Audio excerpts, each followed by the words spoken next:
Hello hi friends, मैं रेखा पांडे अपने YouTube channel पर आप सभी का हार्दिक स्वागत करती हूँ। जैसा कि मैं पहले अयोध्या में ही वास करती थी, 6 साल मैं वहाँ अयोध्या में रही हूँ और मैंने वहाँ सब जगह देखी। वहाँ की सबसे ख़ास बात ये था कि राम नाम का जप जो है हमेशा होता रहता है। आप कुछ भी करेंगे लेकिन आपके कान में राम नाम की आवाज़ गूंजती रहेगी। राम नाम का जप जो है हमेशा चलता रहता है। कोई ना कोई अपने यहाँ ढोलक मंजीरा लेके कोई ना कोई सब करते ही रहते हैं। बहुत अच्छा लगता था। मैं थी, लेकिन फिर हमारी आंटी ने कहा चलो रेखा तुम्हें वो दिखा दिया जाए, राम मंदिर में जो है राम जन्मभूमि। तो हम बड़े उत्साहपूर्वक गए। हमको एक बहुत अच्छा हुआ, कुछ तो होगा ही वहाँ।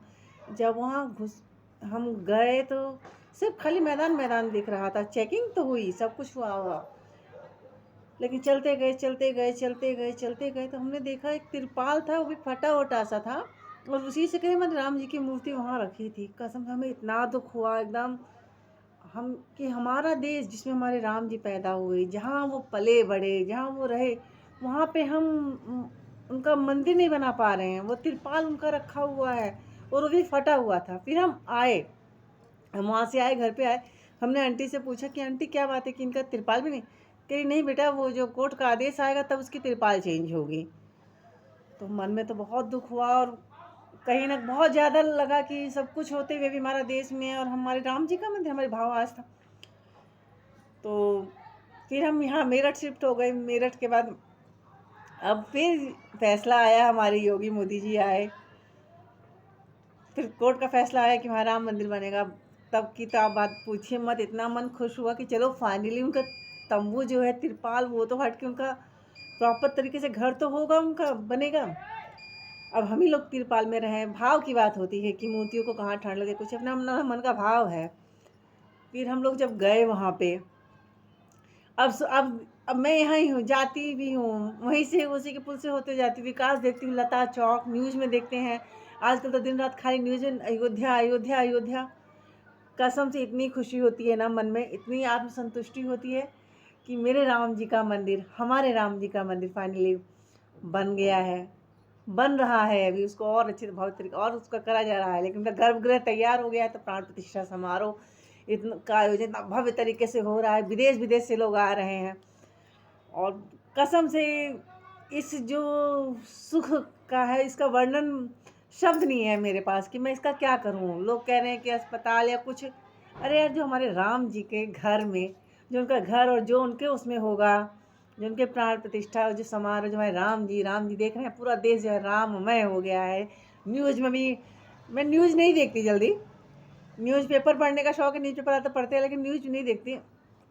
लेकिन न्यूज़ देखती हूँ जब अब वीडियो देखती हूँ, शॉर्ट्स रील्स, सभी का यही का ज़माना है क्योंकि लोग न्यूज़ कम नहीं देखते हैं। ये तरीके से कोई कोई रुख रहा है, लेकिन इतना आज वही अयोध्या जिसको कोई नहीं पूछता था। खाली वहाँ के आस-पास के लोग वो जाते थे, वो उनका रामनवमी हुआ, मैं तो वहाँ खुद रही हूँ कि आप अगर हमारे भाषा से सरसों छींट दो तो ज़मीन पे नहीं गिरेगा। सरसों का दाना कितना छोटा-सा होता है ना, इतनी भीड़ होती है वहाँ पे, इतनी आस्था का वो है। शिवरात्रि पे नागेश्वर नाथ के मंदिर है, वहाँ पे इतना ज़्यादा भीड़ होती है, वहाँ जल चढ़ाया जाता है, लोग दूर-दूर से आते हैं।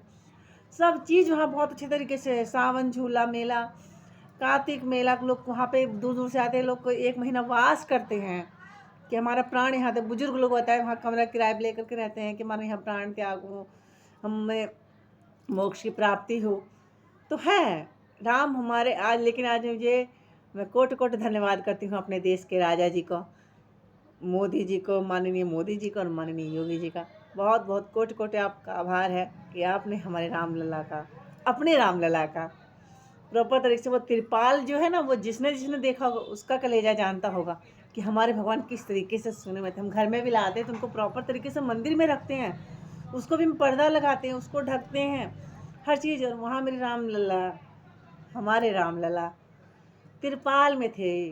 बारिश आए, आंधी आए, वो तिरपाल सड़ जाती थी, उसको हटाने के लिए आदेश, ऑर्डर लगती थी, एप्लीकेशन लगती थी, तब जा कर के उसका वो चेंज होता था, हाई कोर्ट का फैसला आता था। आज मेरे इन्हीं राजा के वजह से, हमारे माननीय मोदी जी के वजह से आज हमारे रामलला अपने गर्भगृह में विराजमान हो रहे हैं। कह रहे हैं कि रामलला उनके नहीं, आपको किसने रोका है? आपका भी तो शासन काल था, आप भी किए होते, आपने क्यों नहीं किया? मैं किसी पे कटाक्ष नहीं कर रही हूँ। हाँ, राम हम सबके हैं।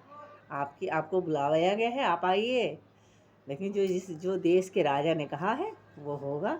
अंततः फाइनली हमारे देश का राम मंदिर बन के तैयार हो गया है। एयरपोर्ट वहाँ पे है बहुत बड़ा। वाल्मीकि जो कि ऋषि जिन्होंने रामायण लिखी, बच्चा नहीं जानता होगा कि रामायण किसने लिखी, कुछ लोग नहीं जानते होंगे, लेकिन वाल्मीकि, महर्षि वाल्मीकि जी के नाम से वहाँ पे एयरपोर्ट बना। और बहुत अच्छा लगा कि जो हमारे संत थे उनका नाम जीवंत रख के वो हमारे बीच में हैं। और कसम से मैं अपने इस जो मुझे इतनी खुशी हो रही है, मैं भी जाऊंगी, लेकिन अभी देश के राजा का आदेश है कि 22 के बाद जाएंगे। तो हाँ, मैं 22 के बाद जाऊंगी। जो हमारे देश का राजा कहेगा वो होगा। और मैं कोटि कोटि धन्यवाद करती हूँ अपने देश का राजा का, जिन्होंने हम अपने, हमारे, आपके, हम सबके रामलला को गर्भगृह में स्थापित और प्राण प्रतिष्ठा समारोह रखा, जिसको पूरा देश, जो विदेश विदेश में राम, जय श्री राम, जय श्री राम। आप सबको बहुत बहुत बधाई हो। 22 तारीख को दिवाली मनाना मत भूलेगा। धन्यवाद।